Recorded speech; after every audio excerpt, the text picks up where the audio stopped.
just kidding. I wanted to play something silly up front to get your attention, but don't worry, this is not a Rex pretends to be someone who can play high notes kind of video. This is a completely different topic. So welcome to day 38 of 100 days of practice. I want to talk to you today about maintaining motivation during lockdown. So of course, these are crazy times. All of our usual motivators for practicing are pretty much gone, at least for the time being.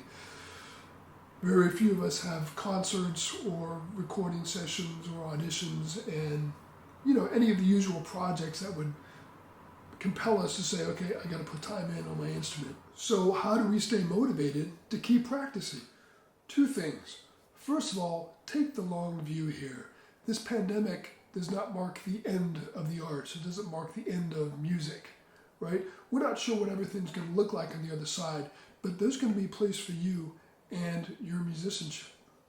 And the second thing is that you can create your own motivating factors pretty easily. I'm sure you've seen the multitude of projects, collaborative and solo, that have been posted all over social media and video platforms.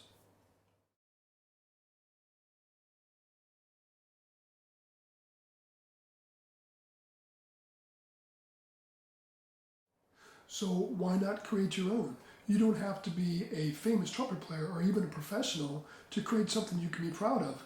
And if you like, just share it with your friends and family. Whatever the case, these types of projects can give you concrete goals to work towards. You can even put recording dates in the calendar so you know what to aim for.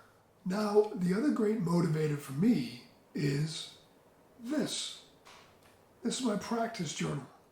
Okay, so how can a stupid practice journal help you to motivate yourself?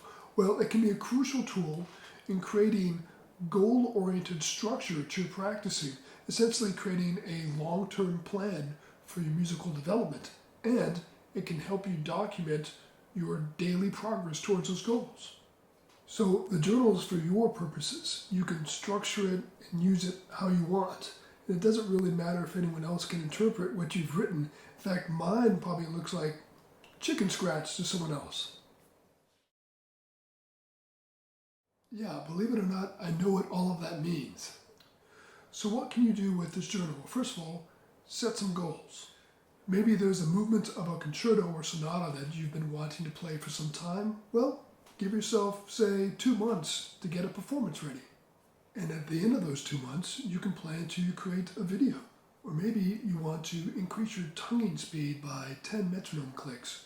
So set a goal of maybe 3 months to do that. So of course you can and should set some shorter term goals for yourself as well. So let's say you're working on the 14 Arbenz characteristic studies. Maybe you want to give yourself 2 weeks to get as far as you can through each one and then record a video to show your work.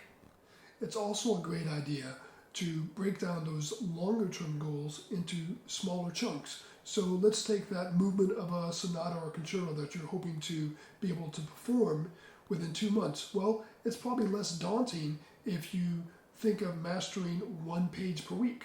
And of course, you can take a similar approach to your technical goals. So let's say you've set that goal of increasing your tonguing speed by 10 clicks in 3 months. So that's 12 weeks, right? So maybe you aim for 1 click per week and you've got 2 extra weeks to play with. So what do I put in my practice journal? Well, just about everything.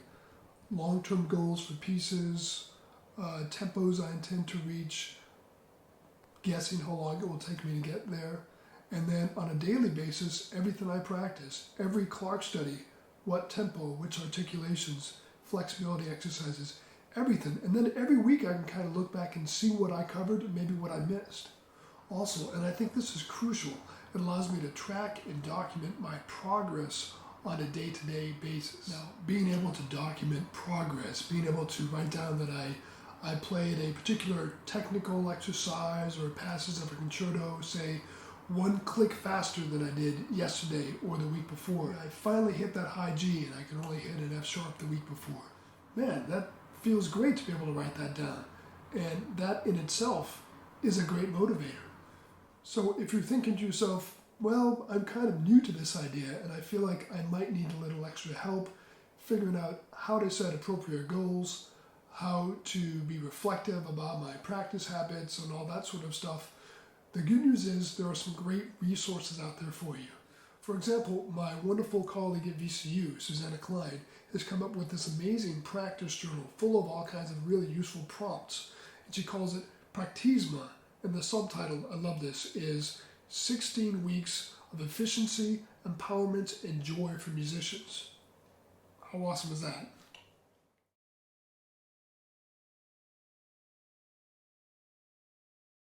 So, if you're not motivated to be as primitive about this process as I am, or maybe as poetic about it as Susanna Klein is, then, like everything else, there is an app for this. In fact, more than one. Modacity, MuseOpen, and MyTractus are three that come to mind immediately.